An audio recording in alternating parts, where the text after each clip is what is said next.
quelqu'un qui produit un fruit béni, il faut être sage dans ses fréquentations. Dieu prend le temps de révéler aux gens qui sont patients dans sa présence, attentifs.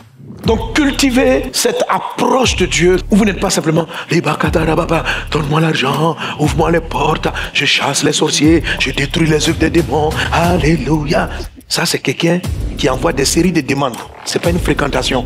Quand vous fréquentez une personne, intéressez-vous à ce qui l'intéresse. Ce qu'il te faut aussi, c'est la sagesse des fréquentations, la qualité de tes fréquentations. Lorsque tu sais que tu as des projets, tu as des visions, tu as des choses que tu vas aborder, il faut fréquenter des personnes qui sont dans la dynamique de ce que tu vas enfanter. Souvent pour illustrer ce passage, les pasteurs vont vous citer l'exemple de Marie. Lorsque l'ange l'a visitée et qu'elle est tombée enceinte, c'était étrange, mais qu'est-ce qu'elle a fait?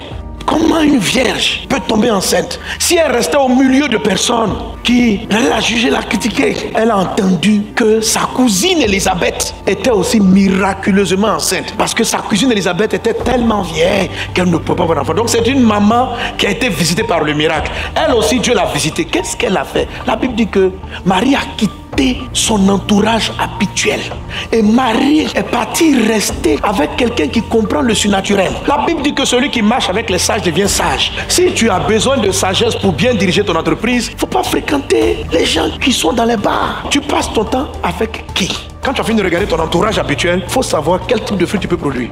Est-ce que si quelqu'un veut être fort au football, il va jouer avec les basketteurs?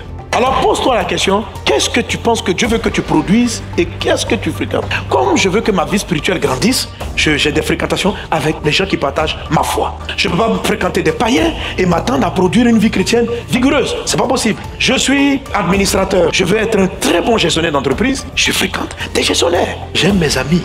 À un moment donné dans le ministère, il y a des gens que Dieu me donne de fréquenter. Regardez, pasteur Yves et moi, quand on se rencontre là, on a 2 petites églises.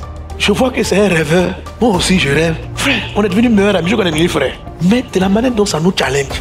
Quand il fait ça, je dis, ah bon, tu as fait. Bon aussi, je veux faire. Et puis, ainsi de suite.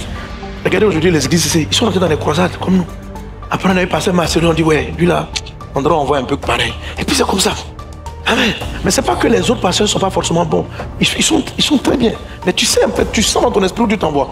Et tu sens en fait les choses que tu cherches. Pour quelqu'un qui produit un fruit béni, il faut être sage dans ses fréquentations. C'est-à-dire qu'on parle de sagesse de fréquentation, là. C'est-à-dire toi-même tu t'assois et puis tu analyses avec ton intelligence, avec la prière, par rapport à ce que tu veux réaliser avec moi.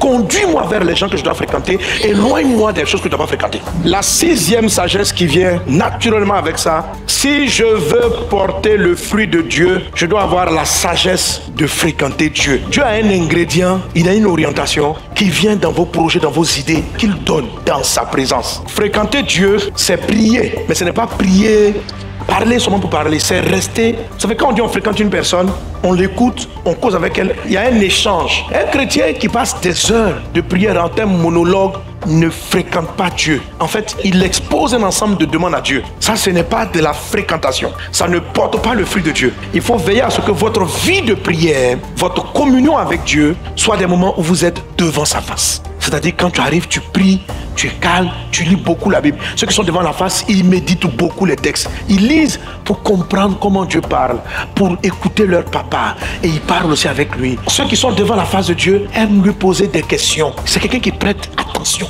aux choses de Dieu. L'ange a dit à Daniel, en Daniel chapitre 9, lorsqu'il est venu le visiter, il lui a dit ceci. Il dit, parce que tu as prêté attention, tu as observé attentivement les choses, je vais te révéler le secret des choses. Dieu prend le temps de révéler aux gens qui sont patients dans sa présence, attentifs.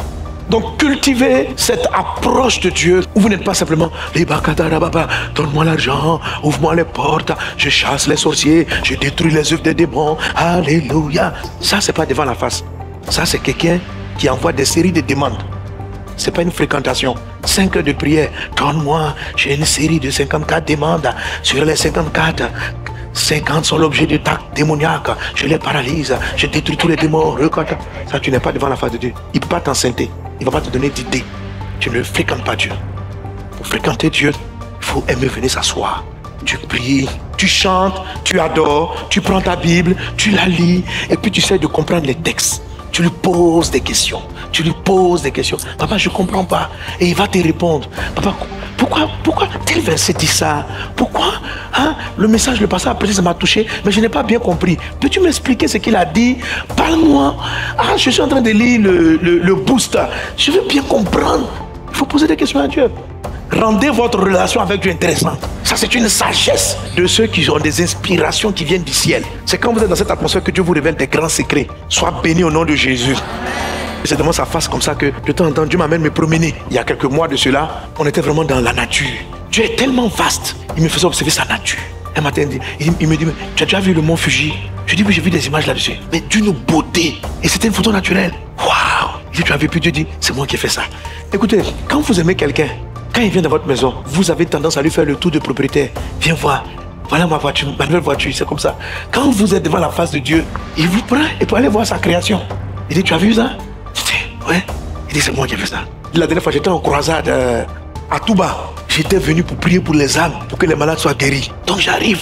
Je vois que papa est sur un autre sujet. Il m'a parlé d'un oiseau de Madagascar. Il dit, tu l'as vu? Il dit, tu as vu comment il est beau? Je dis, mais il est beau. Il dit, quand je l'ai fait, voilà ce que je voulais. Un autre jour, on est parti sur les espèces de chiens. Vous voyez que tout ça, ça ne vous intéresse pas. Mais quand vous priez, Dieu ne peut pas vous parler de ça. Parce qu'en fait, pour vous, papa, j'ai mon problème. Écoutez, quand vous fréquentez une personne, intéressez-vous à ce qui l'intéresse. Dieu a créé son monde. Il a fait les rivières. Il a fait les oiseaux. Nous, tout ça là. Oh, Dieu, on a d'autres sujets. Il dit, tu as vu les chiens? Il dit, tu sais que quand j'ai créé une seule espèce au départ. Mais dans sa semence, j'ai mis toutes les différentes races. J'ai des projets très lointains, mais je ne les déploie pas en même temps. Je les mets tous dans un sperme. Et dans le sperme, je dis au sperme, à la 10e génération, tu vas produire tant. Quand Rebecca était enceinte, il dit, il y a dans ton ventre 2 nations. Une nation, ça veut dire quoi? Il y a un président, il y a des députés, il y a l'Assemblée nationale. Elle est enceinte, ça veut dire qu'il y a des menuisiers. Une nation, c'est pas quelqu'un. Une nation, c'est tous les corps de métier. Et il dit à Rebecca, tu es enceinte de 2 nations. Dans le chien là, tu as vu le berger allemand? Il dit oui, c'est une espèce. Tu as vu les teckels? Est-ce qu'ils sont de la même taille? Non. Tu as vu ça? Je dis non, c'est moi qui ai fait ça. J'ai mis tout ça dans les semences. Je dis ah bon? Il dit oui. Donc je savais que les petits chiens allaient arriver à la 32 millième génération. Je voulais qu'à cette époque il y ait comme ça. J'ai mis tout ça quand j'ai dit que le chien soit. Si vous n'allez pas causer avec Dieu, que quand vous arrivez seulement, hey, papa, il me faut l'argent pour payer ma maison. L'argent. Il veut te causer. Et si on parlait, je dis, quand on a fini de causer sur les oiseaux, on a fini de discuter des oiseaux. Et puis il me demande, tu es venu pourquoi? Je dis, papa, il est bientôt le jour, il fait la causade. Il dit la causade. Ah, d'accord. Tu veux que les gens soient guéris, non? Je dis, c'est ça. On n'a pas discuté sur les malades. Mais quand je suis arrivé à la croisade, le temps qu'il dit bonjour, même les amis ont commencé à voir. Il me dit, j'ai tout pouvoir. Je suis Dieu. Mais mes choses ne vous intéressent pas. Je fais une belle terre, ça ne vous intéresse pas. Je fais les nuages, vous vous en foutez de tout. Vous, tout ce que vous intéresse, c'est ce que vous mangez, c'est ce que vous êtes habillé. Dis Seigneur, apprends-moi à venir devant ta face, à contempler tes œuvres. Amen. Ayez ce type de relation avec Dieu. Il va vous enfanter des idées. Il va vous donner des créativités. Il va vous montrer comment résoudre les problèmes. Il va... vous allez être tellement divinement intelligent. Tellement vous allez avoir des solutions à vos problèmes. Tellement il va vous dire, quand tu vas ici, fais comme ça, fais comme ça. Tu rentres dans ta boîte, fais comme ça. C'est comme ça vous allez dominer.